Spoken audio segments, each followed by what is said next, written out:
Welcome back. Well, they began queuing on Tuesday, and at midnight tonight, a determined and very lucky set of gamers will get their hands on the coveted new PlayStation 4. The new Sony console is 10 times more powerful than its predecessor, and demand is such that stores are opening across the country to cater for those who just can't wait. But for those of us who'd rather curl up with a decent novel, what on earth is all the fuss about?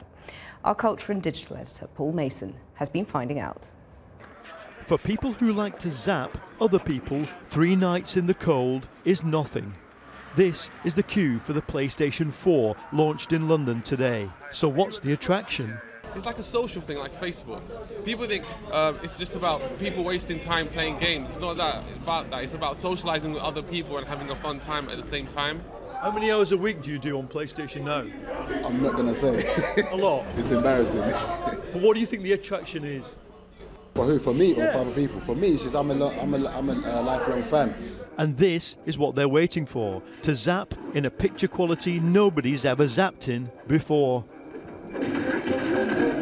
If you get one of these, you can more or less kiss December goodbye.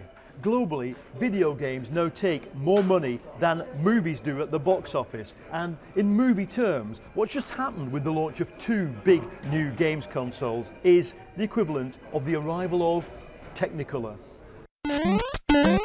In the beginning were games you played against yourself, and then there were online games against tens of other people. But with the PS4, gaming's gone truly social. This is for the players. You can broadcast your exploits on YouTube, share them on Facebook.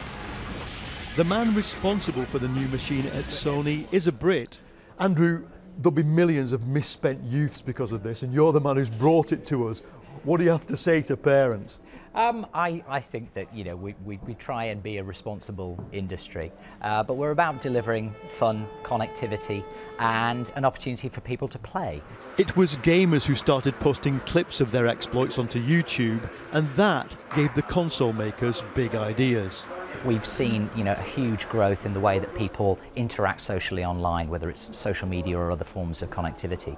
And we wanted to bring that experience to be part of the console gaming experience. We've integrated with partners like Facebook, I think uniquely on PlayStation 4.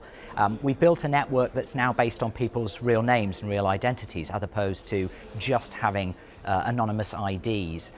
All of that, I think, trends towards a different way of connecting people via play. Push!